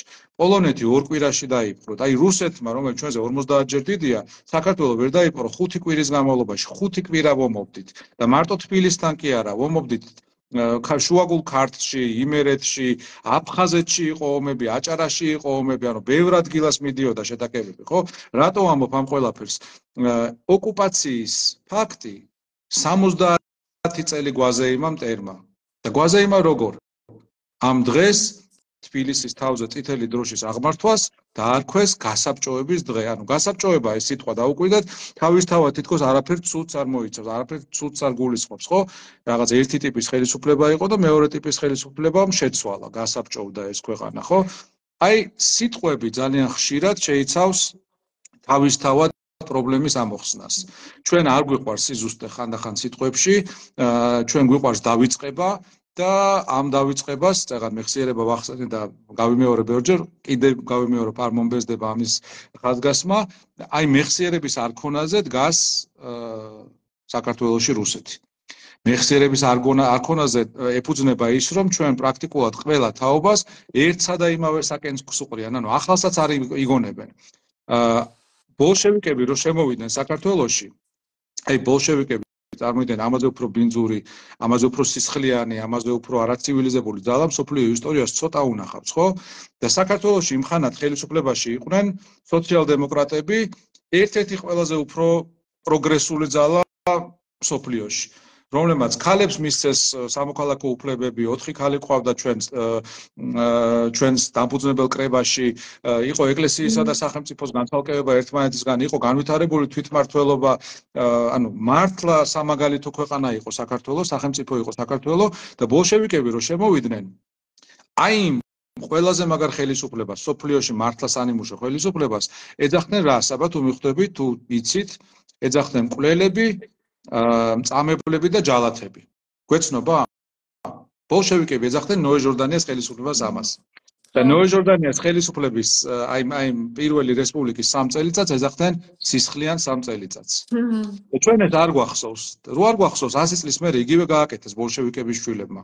იგივე გააკეთეს რუსებმა. ზუსტად, ანუ არ შეუცვლიათ ხო მკვლელები, მწამებლები, ჯალათები, სისხლიანი 9 წელი. იგივე გააკეთეს 90-იანების დასაწყისში სინამდვილეში. სხვათა შორის ზვიად გამსახურდია ეს საქმე აუცილებლად ამოსაღებია, ხო? ზვიად გამსახურდია უკვე სიკვდილის შემდეგ გაასამართლეს, მის წინააღმდეგ სისხლის სამართლის საქმე არის აღძრული და წარმოებული. ესე იგი ის საქმე არის სიურეალიზმით სავსე, ანუ როგორ რეებით და თან ვინც წერს ამ საქმეს თავისთავად განასახიერებს იმ ყველაფერს, რასაც თითქოს ებრძვის და რასაც ასამართლებს, ხო? და დღეს იქვე მივდივართ, ხო? დღეს აი ეს სახელისუფლებო როგორ დავარქვა ამას, ხო? ეს რეჟიმი ცდილობს რომ გაასამართლოს და გვეუბნება რომ გაასამართლებს საქართველოს ისტორიაში ერთ-ერთ შეიძლება ყველაზე უფრო წარმატებულ 9 წელსაც და არა მხოლოდ ერთ-ერთ ყველაზე წარმატებულ 9 წელს. ნამდვილად. აი რატომ როგორ ფიქრობთ, რატომ ხდება რომ ზოგჯერ ადამიანები და ძალიან ხშირად აი ახლა დღესაც მაგათად ვერ ხედავენ საფრთხეს, როცა კანონის უზენაესობა ირღვევა. აი ძალიან რამდენი პროცენტი ხედავს, რამდენი ვერ ხედავს. აი თუნდაც აი ჩვენ სად ვუშვებთ შეცდომას, რომ ფართო მასებამდე აი ამ საფრთხის გააზრება არ ხდება. აი რა უნდა მოხდეს, რომ გაიაზროს უფრო აი მასიურად საზოგადოებამ. აი იმიტომ რომ პასიურობას მიყავს ხო ამ არ გააზრებას დღეს. აი არ ვიცი, ჩვენ ამაზე ვსაუბრობთ ხოლმე, მაგრამ ბოლომდე შეიძლება ვერ დაგეთანხმოთ, იმიტომ რომ როგორ შეიძლება აი მეტმა მართლა როგორ უნდა გაიაზროს და მეტმა როგორ უნდა გამოხატოს აქტიურად თავისი პოზიცია, ვიდრე რაც დღეს ხდება, ხო? იმას გულისხმობ, რომ სოფლებიდან, აი ყველა უნდა მიიღონ მონაწილეობა, სხვის იმედზე არ უნდა იყვნენ. ხო, ანუ მე იმას გულისხმობ უბრალოდ, რომ თუნდაც აი ის პროტესტი, რომელსაც ახლა ჩვენ უყურებთ, უკვე გრძელდება მესამე თვეა და ასეთი რამ ანალოგიური ხდებოდა გაზაფხულზე, ახლა გავიხსენოთ, ხო, ის ავაცახსენებელი 7 ნოემბერი და 26 მაისი, 7 ნოემბერს წინ უძღოდა 4 დღე და 26 მაისსაც მე მგონი 2 თუ 3 დღე, არ მახსოვს, ხო? და ის თან ახლა არ შევადარებ არც мотивაციით, არც განზრახვით, არც ლიდერების მიზნებით იმას, რაც მაშინ ხდებოდა 7 ნოემბერს და 26 მაისს და რაც ხდება ამ დაბადებაზე, ხო, ანუ არ არის ხადია შედარება, ხო? იქ იყო პროტესტი, აქ არის იდეა. ხო. ნუ პროტესტიც რა იყო 26 მაისს, ამბობდა რომ ჩვენ არ ჩავატარებინებთ 26 მაისს აღლომს ხელისუფლებას. ეს იყო პროტესტის მიზანი, ხო? ხო, ნუ შევჩერდებით ახლა მაგაზე, იმიტომ რომ მაგაზე ბევრი საუბარი შეიძლება და უნდა ვისაუბროთ, მაგრამ ეხლა შორს წაგვიყვანს და ეხლა ვიმეორებ, ანუ ამდენი ხანია მესამე თვეა მიმდინარეობს ეს პროტესტი. თან ეს არ არის პროტესტი, რომელიც ერთი კონკრეტული ჯგუფის მიერ გამოიხატება. ყველა სოციალური ფენა, რომელიც ძალიან დიდი ხნის განმავლობაში ზოგი ჩუმად იყო, ზოგი მომხრეც კი იყო, ზოგი არასდროს არ გამოსულა არც ერთი ხელისუფლების პირობებში შეიძლება გარეთ, ხო? მაგალითად ბიზნესმენები. ზოგი ისეთ ქალაქში არის, ახლა იმ დღეს ხუმრობდით, ხო? მე არ ვიცი ხაშურში ყოფილა თუ არა ოდესმე საპროტესტო გამოსვლები და ეხლა იყო. ხო, აი ხაშურში შეიძლება 80-იან წლებში არ ყოფილა. შეიძლება იყო და ბოდიშუხტი ხაშურლებს ასე არ მიგულისხმია, ცხადია, მაგრამ ანუ ისეთ ქალაქებში, ისეთ დასახლებებში, ისეთ ჯგუფებში ხდება აი ამ პროტესტის გამოხატვა, რომ მე ვერ ვიტყოდი, რომ ვინმე ვერაცნობიერებს რა ისტორიულადაც არ ყოფილა, ხო? ხო, აი ასეთი ვერ ვიტყოდი, რომ ვინმე ასეთი ვერაცნობიერებს რა საფრთხის წინაშე ვდგავართ. სინამდვილეში სხვა რაღაცა აქ ნიშანდობლივი, სინამდვილეში ადამიანები დღეს აცნობიერებენ, რომ იმ საფრთხეს, რომლის წინაშე ვდგავართ, კონვენციური და დემოკრატიული მეთოდებით ვერაფერს ვერ უშვებით. ანუ ნებისმიერ ქვეყანაში აი ეს ამ ტიპის პროტესტი ხელისუფლება შეცვლიდა, ხო, შეცვლიდა, მაგრამ ამ შემთხვევაში ჩვენ მეორე მხარეს ყავს ძალა, რუსეთი ყავს რეალურად მეორე მხარეს, რომელიც იძახის, რომ არ მაინტერესებს, რამდენიც არ უნდა გამოხვიდეთ. აი წარმოიდგინეთ ახლა მილიონი კაცი რომ გამოვიდეს ქუჩაში, თქვენ გონიათ ძარღვი შეუტყდება, რომელიც მე გამოვლენ და იტყვიან, რომ საქართველოს მოსახლეობა 3.5 მილიონია და ესე იგი 2.5 მილიონი ჩვენკენ არისო. იტყვიან კი და ეხა აი წარმოიდგინეთ, იმაზე მეტი ვიდრე გამოდის ქუჩაში, თეორიულად ვერ გამოვა, ხო? ხო, ეხა ყოველდღე ვერ გამოვა მართლა ყველა ქუჩაში, ხო, მაგრამ თავისით თვითდინებით ყოფილი დღეები, როცა 200 და 300.000 ადამიანი გამოსულა მარტო თბილისის ქუჩებში. ხრები უფრო ვიგულისხმე, იმიტომ რომ აუცილებლად მათაც შეეხება და აი ვინც მათ ემსახურებიან დღეს პირველ რიგში მაგათ შეეხებათ. აი შევარდნაძემდე რაც იყო აი მხედრიონი და ასე შემდეგ სხვა შორის დღეს უსმენდი შემთხვევით რაღაც ვიდეო და თან რაზეც უნდა გვესაუბრა დავინტერესდი, ანუ რაც მე უბრალოდ პატარა წავედი მონასტერში და შეიძლება რაღაც გამომრჩა ხო, გადავახდი რაღაც მოვლენებს. და რეალურად იმდენად თავისთვესვე საფრთხეს იქმნიან ახლა იცით რა, ცოტა ისე შეიძლება გამომივიდეს, მაგრამ ჩვენ ამ ადამიანებს ბევრი ველაპარაკეთ, ბევრჯერ შევეცადეთ, რომ ისინი გამოგვეფხიზლებინა, გვეთქვა მათთვის, რომ მათაც შეეხებათ, რომ ისტორიული ანალოგიები ამაზე მეტყველებს, რომ ჟანრის ლოგიკა ასეთია, რომ იგივე პირველი თაობის ბოლშევიკები, რომლებმაც საქართველოს დემოკრატია კი არა და საქართველოს დამოუკიდებლობა მოსპეს, თვითონ შეეწირენ მერე 30-იანი წლების რეპრესიებს, ხო? მაგრამ რა ვიცი, ხა ეთყობა ზოგ მათგანს აზროვნების უნარი არ ყოფნის, ზოგს სინდისი არ ყოფნის, ზოგს არც ერთი არც მეორე, ზოგ შეიძლება ყოფნის, მაგრამ ხო, ზოგ შეიძლება ყოფნის, მაგრამ იმის ილუზია აქვს, რომ ეს მას არ შეეხება.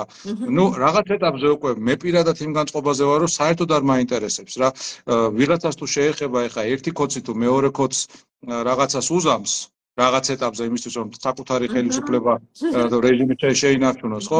ეს ჩვენთვის ნუგეში არ იქნება, ეს ჩვენი პოლიტპატიმრებისთვის ნუგეში არ იქნება. ეს იმ ადამიანებისთვის, რომელიც ამ რეჟიმმა მოკლა, ნუგეში ვერ იქნება. ჩვენი მიზანია რომ ეს ყველაფერი შეიცვალოს და ეხლა ესენი ერთმანეთს თუ შეჭამენ, სამწუხაროდ ეს ჩვენზე ავტომატურად ვერ გადმოვა ამისი, ასე ვთქვათ, შედეგები ჩვენზე, ხო? რა ვიცი, ახლა სტალინმა რო ორჯონიკიძე მოკლა, ნუ თავი მოიკლა იმან ოფიციალურად, ხო? და სხვა ბოლშევიკები რო მოკლა, ეს არ ნიშნავს, რომ საქართველოს დამოუკიდებლობა აღიდგინა. არ ნიშნავს, ხო? ის რეჟიმი გამყარდა და, ასე ვთქვათ, ერთმა უსინდისო ბოლშევიკმა მეორე უსინდისო და მკვლელი ბოლშევიკი შეცვალა, მაგრამ ამით საქართველოს ვერ იხეირა. ეხლა ჩვენ შემთხვევაში ისე არის, ხო, ეხლა ხარებაზე ლაპარაკობენ ბოლო ხანს და ეხლა რა ვიცი, ხარებამ თუ ვიღაც სხვამ ჩაანაცვლა ერთისაც და მეორისაც, ხო, ეხლა ჩვენთვის ამით არაფერი არ იცვლება. ჩვენთვის თავარი არის, რომ ის ბოროტი ძალა, რომელიც აი ამ ხარებებს ხალხის წინააღმდეგ გეშავს, აღარ იყოს იმ მდგომარეობაში, რომ შეძლოს საქართველოს წაართვას მომავალი. მომავალი კი არა, აწყოს საერთოდ. მე ამასაც მინდა ხაზი გაუსვა, ხო, ჩვენ გავწვდით იმ ეტაპს, როდესაც საფრთხის ქვეშ არის ჩვენი ევროინტეგრაცია. ევროინტეგრაცია კი არ არის საფრთხის ქვეშ. ჩვენ დღეს დე ფაქტო დამოუკიდებლობა უკვე გვაქვს დაკარგული. ჩვენ უკვე ვართ, ანუ გარედან რო შევხედოთ რა, უკვე ვართ დაახლოებით იქ, სადაც არის ბელარუსი. ანუ იგულისხმება, რომ საქართველოს არის რუსეთის გავლენის ზონა. და ეს გააკეთა ივანიშვილმა სრულად შეგნებულად. ჩვენ დამოუკიდებლობა დღეს უკვე დაკარგული გვაქვს. რაღაც მითიური ის რა ქვია სოფლიო გლობალური ომის პარტიისთვის კი არა გვაქვს დათმობილი რაიმე ან deep state-ისთვის. არა, რუსეთი აკონტროლებს დღეს საქართველოს 100%-ით. და ეს აგვაქვს ჩვენ საქართველოს გადასარჩენი კი არა, გამოსახსნელი ყავს რუსეთისგან. ამიტომ ანალოგია არის უფრო 80-იანი წლების ბოლოსი, ანუ დღეს ეროვნული მოძრაობა მიმდინარეობს, გნებავთ, ხო? ეს არ არის პარტიული ბრძოლა და ძალიან გული მწყდება ხოლმე, როდესაც პარტიები ისევ რაღაც იდენტობაზე საუბრობენ, რომლებიც არ დააქვთ უმეტეს მათგანს, ხო, რა იდენტობაზეა საუბარი, რა პარტიულ გემოვნებაზეა საუბარი. მეორე მხარეს არის მტერი, რომლისთვისაც ყველანი ერთნაირები ვართ ჩვენ. ხო და აქ ელემენტარულად ხან უგუნურებაც შეიძლება ითქვას და მე არ მინდა უარესი რამე ვიფიქრო. როდესაც ადამიანები საუბრობენ იმაზე, რომ ჩვენ განცალკევებით და რაღაც სათითაოდ უნდა დაუპირისპირდეთ ამ ყველაფერს. ანუ ჩვენ აი მეც რაღაც ჩემი სოროდან ნაგერ გამოვწვევი და მინდა რომ ამ პროცესებში მივიღო მონაწილეობა, ხო? აი ვისაც როგორ შეუძლია დღეს მართლა ძალიან დიდია საფრთხე და ყველამ აი ვაკეთებთ პრინციპში ახლა არის ამოცანა არ დავიღალოთ და რესურსები შევაშველოთ ერთმანეთს და აი მეც რაღაცა ესე ჩემი პატარა რესურსი მინდა რომ შემოვაშველო აი უკრაინაშიც იმიტომ მივდივარ ხოლმე სხვა შორის პირველად რომ ჩავედი უკრაინაში აი რო არ გვეგონოს ადამიანებს რომ ჩვენი წვლილი მცირეა პირველად რომ ჩავედი იცით ჩემი მიზანი იყო რომ აი ერთი წელი აქედან რაც შემეძლო ვიღებდი მონაწილეობას სოლიდარული ვიყავი ვაკეთებდით საქველმოქმედო გამოფენებს ასე შემდეგ აღარ გავაგრძელებ და მე ვხვდი რომ ჩემთვის საკმარისი არ იყო აქედან დახმარება იმიტომ რომ მოუტრიალდებოდი და მაინც კარგ ხასიათზე ვიყავი და მაინც მშვიდობიან ქვეყანაში ვიყავი და აი გადავწყვიტე რომ ჩავსულიყავი ჩემი მეგობრების გვერდ აი უბრალოდ აი კონკრეტულად ვინმესთან კი არა აი უკრაინულ მიწაზე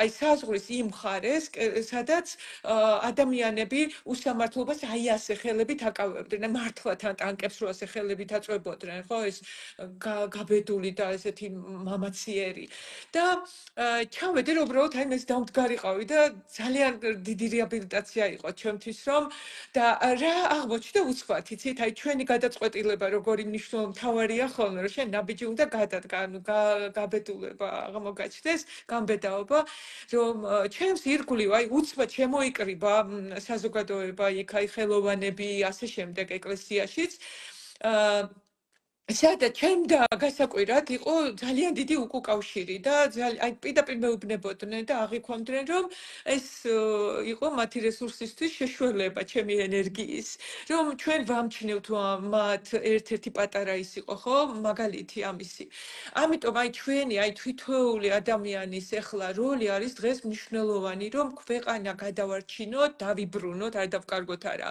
როგორც აზამ თქვა დავიბრუნოთ და მე ამისი მჯერა იმიტომ რომ სხვა მოცემულობაში ვართ ახლა არის ჯერჯერობით ინტერნეტი გვაქვს და კიდევ აი მეგობრებს მინდა რომ უთხრა ერთმანეთს უთხარით აი ვინც საფრთხეს ვერ ხედავს რომ ისეთი სისწრაფით იღებენ ახლა კანონებს რომ შეიძლება ინტერნეტში შეგუწყვეტონ და შეიძლება ის სელფებიც ვეღარ გამოაქვეყნოთ ძალიან რო გიყავს ინტერნეტში პოსტების გამო ადამიანებს იჭერენ უკვე შესაბამისად ჩვეულებრივი დიქტატურაა რაც გიყვათ იმ სივრცესაც შეეხება, აი სულ რა პოლიტიკურები იყვნენ ადამიანები, აი თქვენს ვინც გვისმენთ, აი ჩვენ უთხარ ყველას უნდა მისწოდეს, რომ როგორც რუსეთში, აქაც ყველაფერი შეიზღუდება და იმ ცივილურ სამყაროს, რასაც შეეჩვიეთ, ადაპტირდით, მოგზაურობა გიყვარს, ეს ყველაფერი დარჩება ტკბილ მოგონებებად და აღარ იქნება ჩვენი რეალობა და დღევანდელობა ასეთი. თუ ჩვენ ამ ყველაფერს არ გაუწევთ წინააღმდეგობას. კი ბატონო, ხო, რო შევაჯამოთ ჩვენ უნდა გავაცნობიეროთ პროპაგანდის როლი, იმიტომ რომ პროპაგანდა არის ის, რაზეც დგას ყველაფერი დანარჩენი. პროპაგანდაზე დგას ამათი ძალოვანი რესურსიც, პროპაგანდაზე დგას ამათი კორუფციული რესურსიც, პროპაგანდაზე დგას ამათი ის თუნდაც ბევრად გაბერილი და გაყალბებული, მაგრამ საარჩევნო რესურსიც, შესაბამისად ეს არის მთავარი გამოწვევა მეორე მხრიდან. ჩვენ მხარეს კი ვიმეორებ, თუ ამბობთ რომ ეს არის რეფერენდუმი, თუ მეორე მხარეს არის რუსეთი, მაშინ რა დაქუცმაცებაზეა საუბარი, რა პარტიებზეა საუბარი, ანუ ვიღაცები ალბათ ელიან რომ რაღაცა ეტაპზე ჩამოიშლება ხელისუფლება და არიქა აქ მე ვიქნები და რაღაც ხეირს ვნახავ. ეს არის, არ მინდა ეხა ის თქვა, რაც არის სინამდვილეში, მაგრამ რბილად რომ ვთქვათ, მინიმუმ რაც არის უპასუხისგებლობა, ხო? იქ რაღაც ჩატარებული კვლევები რომ ეს ცალ-ცალკე 1% ჯობია თურმე ვიდრე ერთად, ხო? არასერიოზულია ეხა, ეგ შეიძლება ვიღაცა დააბოლო შენ გვერდზე ცოტა ხნით და ხეირის იმედით თუ დაპირებით, მაგრამ ყველა მიცის რომ იმას რომ წრის წინაშე ერთიანი უნდა იყო, ამას უბრალოდ არ აქვს ალტერნატივა, ხო? მთელი ჩვენი ისტორია ამას გვასწავლის. ხო და ეხლა ვიღაც დღეს გამოჩეკილი ადამიანი მოდის და გვეუბნება რომ არა თურმე მთელი ჩვენი ისტორია არასწორია და დაქუცმაცებით უკეთესად გავალ და უკეთესად რა ვიცი როდის ვაჩვენეთ უკეთესი შედეგი როდესაც ცალ-ცალკე ვიყავით როდის ერთი მაგალითი მითხარით არა, ვერ ვიქნებით, აი წეღანაც რო თქვი მე რომ მარტო ყოფილიყავი, მე დიდი ხნისი შეიძლება ცოცხალიც აღარ ყოფილიყავი, მორალურად ისე გავტეხილიყავი და დავმარცხებულიყავი, ხო? იმიტომ რომ შენ თუ არის ალტერნატივას გვერდით ასე აი ახლა იცით როგორი კომენტარი ამოვიდა რომ ჰაერი ვიცაჭიროა მსგავსი საუბრები და პარალელების გავლება არ უნდა მიუცეთნება ისტორიის გადაწერისა და დამახინჯების. ასევე ვაიმე, დიდი მადლობა მეგობრებო ასეთი გამოხმაურებისთვის. აი მადლობა რომ დაიწყეთ საუბრები, დიდი ხნის წინ იყო გასაკეთებელი, მაგრამ თავარია დაიწყეთო. ასევე არ უნდა წავშალოთ ქოცი ნათესავები Facebook მეგობრები და პირიქით ისინი არ დავტოვოთ, უნდა დავტოვოთ ბაბშიო, ბაბლი საშიშია, არ ვიცი მე რამდენი. ნინო შეხარ. კი, არა, მე არავის არ ვშლი, არ ვიცი. თვითონ თუ ვშლია. მე წავშალე სხვათა შორის, აი ზო დავწერე 84 მოღალატეთ ხო რა ვქნა 83-ს ვერ დავწერე, იმიტომ რომ 84 ჩემი მეგობარი იყო თან ძალიან ახლო. საერთოდ რო არ დამეწერა ეს ისევ კონფორმიზმი იქნებოდა და ამიტომ დავწერე 84 მოღალატეთ ხო და გავიხედე და მეგობრებში აღარ იყო მთელი ოჯახი. ასე რომ არა უშავს მე ვთვლი რომ დროებითია და ის ადამიანებიც ვინც ჩემგან განაწყენებულია დღეს გაიაზრებენ, როდესაც უკეთეს საქართველოში და უკეთეს მომავალში ვიცხოვთ. ერთ რამეზე დავფიქრდეთ უბრალოდ რამდენად ამორალურია მათი პოზიცია, ხო? ანუ ისინი სჩადიან იმას, რასაც სჩადიან და თქვენგან აქვთ მოლოდინი და ჩვენგან აქვთ მოლოდინი, რომ ჩვენ ხათხში დუმილს შევინარჩუნებთ, ხო, სიტყვაში შევინარჩუნებთ. ანუ ისინი ჩვენ გვართმევენ სამშობლოს, გვართმევენ მომავალს, გვართმევენ იმას, რაზეც მართლა საუკუნეებია ვოცნებობთ, ხო? ანუ საუკუნეებია საქართველოს ცდილობს, რომ ევროპას უთხრას, რომ მეც შენი ვარ, მეც შენიანი ვარ, მეც ამ დიდი ქრისტიანული ცივილიზაციის ნაწილი ვარ. უბრალოდ გეოგრაფიულად სადღაც ჩავრჩი იქით, ხო? იქით კონსტანტინოპოლი დაეცა ბევრმა არ იცოდა საერთოდ საქართველოს არსებობის შესახებ და მოვიდა ის დრო, როდესაც ევროპა იძახის, რომ კი, ჩემი ოჯახის წევრი ხარ, მოდი, გაშლილი ხელებით და გაშლილი მკლავებით გველოდება და ამ დროს აი ეს კონკრეტული ადამიანები თავისი ოჯახური ხეირის სანაცვლოდ ჩვენ აი ამ ყველაფერს გვართმევენ და უნდათ რომ ჩვენ ჩუმად ვიყოთ და ნახა ძალიან დიდი ბუდისტი ხო, ჯერჯერობით ვერ წაგვართმევენ და მე აი ორმაგი ამორალობა არის, ერთი რომ აკეთებს და მეორე რომ მოლოდინი აქვს რომ ამ ყველაფრის მიუხედავად მათთან ჩვეულებრივი ურთიერთობა უნდა შენარჩუნდეს. ანუ რამდენად უტიფრობაა ეს, რამდენად თავხედობაა, რამდენად რა ვიცი. არა, იმიტომ საერთოდ არ მიხვედრია. იცით, აი მე გეტყვით რა. აი ესეთი ის იყო, რომ სასუფეველში მაგალითად როგორ შეიძლება იყო ბედნიერი თუ შენი ძალიან ახლობელი არის ჯოჯოხეთში, ხო? და მე მაინც იქ რო გავავლო რა კიდე დაუსუსმენენ პარალელი. მე ძალიან მაწუხე და პატარა ვიყავი, ესოცა წავიკითხე და იქვე განმარტება იყო, სკოლიო იყო, რომ ის ადამიანი ხდება შენთვის ძალიან უცხო, გაუცხოება ხდება, როდესაც მეორედ მოსვლისა სამშაბლოზე შენ იმ ადამიანის ანუ სართულს დაინახავ შიგნიდან რა იყო, ანუ რატო არ არის შესაბამისი სასუფეულის არა, შენთვის აბსოლუტურად უცხო ხდება. ის აღარ არის აქ ჩვევა, დანანება, იმიტომ რომ იქ სხვა განზომილებაში უკვე სხვა საგრძნობლები იხსნება. მე ის ადამიანები, ვინც თვითონვე რატომღაც გაბუტულები გაიქცნენ ჩემგან, იმ წარსულში მიყვარან. იცით როგორებიც იყვნენ იქ როცა მიყვარდნენ და როცა მეგობრობდით და დღეს თუნდაც წამშალონ, იმიტომ რომ თავიანთი პოზიციები ჩემთვის ამ ეტაპზე აწმყოში არიან სრულიად უცხო და მიუღებელიც კი. იმიტომ რომ არ ვიცი, არ მინდა მე მსგავსი მეგობრები. მეგობრები მინდა თუ ჩემთან წამოვლენ დიალოგზე, მოისმენენ, გაითვალისწინებენ, დაფიქრდებიან და მერე დარჩნენ თავიანთ აზრზე, მერე აირჩიონ პოზიცია. დაფიქრებაც არ უნდათ, იბუტებიან სყინთ და საქართველოს ასე ცდილობენ რომ გახლიჩონ. საქართველოს ვერ გახლიჩენ. დღეს არის იქით ხარეს ხოლოდის ვინც სარგებლობს, ან აი უბრალოდ ვერ აცნობიერებენ. მაგრამ მე მაგალითად სწორედ ეხლა სწორი შენიშვნა იყო ზაზა რომ პროცენტულად ხო მართლა არ ნახული რაოდენობა არის დღეს სიმართლის მხარეს და გააზრებული ვისაც აქვს. იმიტომ რომ ისეთი ადამიანებისგან გავიგე რომ ვაიმე ეს რა ხდება რა შრუებიან, რომლებიც საერთოდ მანამდე აი მათთან პოლიტიკას ვერ ვახსენებდი და მისწვდა უკვე ყველას გულს მისწვდა ის, იმიტომ რომ შეგვეხო. არ დავღალოთ ეხა ჩვენი მაყურებელი, მე მგონი უკვე საათი და 10 წუთია 15 წუთია რაც საუბრობთ და შეგვიძლია სხვა დროს გავაგრძელოთ კიდევ. მე ვფიქრობ, რომ იცით როგორ გავაკეთოთ, რომ აი ის მაგალითად ეხლა უკვე მაქვს მარიკა გერსამიას მამა გიორგი წეროძის ასევე კოლხის წამეშალა შემთხვევით მე მოკლედ და ბოდიშს მოვიხდი, მაგრამ მაგ სტუმრებსაც დავაბრუნებ. ეხლა მაგალითად უკვე რიგში მაქვს 8 ადამიანი მყავს რიგში და გადავწყვიტე რომ კვირაში ერთხელ მინდოდა, მაგრამ ახლა იქნება ჯერჯერობით რა კი ესეთი დაძაბული კრიტიკული სიტუაცია.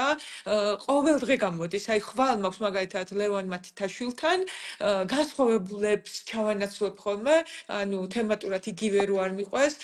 შემდეგ იქნება თორნიკე გორდაძეა, პოლიტიკის მეცნიერებათა პროფესორი პარიზში, ზურაჯაში იქნება თეოლოგიური ეკლესიის კუთხით აიწეღან, იმიტომ აგარიდე, იცი რომ მე არ გაგაკრიტიკონ, აგარიდე. ზურაჯაში არ ვთქვათ მე კვალიფიციური, ასე რომ ვერც ვისაუბრებ, მაგრამ ხო, აი ზურაჯაში მყავს რომ ამ საუბრებზე ეკლესიის როლი რა არის დღეს და რა საკლებს და როგორი უნდა იყოს ეკლესია, ასევე ქალების როლი ეკლესიაში, ამაზე მე და ზურა ვისაუბრებ და ძალიან გრძელი სიაა და ბევრ რამეზე ვისაუბრებთ მეგობრებო და მე არ ვაპირებ გაჩერებას, მოკლედ. დიდი მადლობა, მშვენიერი იდეა, მშვენიერი წამოწყება, წარმატებები თქვენ და გამარჯობა მთლიანად საქართველოს. მადლობა დროისთვის, ძვირფასი დროისთვის და ბოდიშით რომ ანუ მე რაღაც კარგად ვერ აგიხსენით რომ აი რამდენჯერმე რო ჩავერთეთ, ანუ რო იყო შემოსული, მე ცოტა იკარგება ხოლმე ის რაოდენობა იქ და ნენელა ნახავს ხალხი და მოისმენენ და გავიაზრებთ ერთად თქვენს ძვირფას სიტყვებს. ხვალინდენ ანონსაც დავდებ, დავწერ უკვე. ბედნიერი ძალიან სასიამოვნო იყო, ძალიან პირადად ჩემთვის ძალიან და მადლობა უღრმეს. კარგით, აბა ნახვამდის და დროებით. ლამაზი საღამო ყველას და მშვიდი სიზმრები.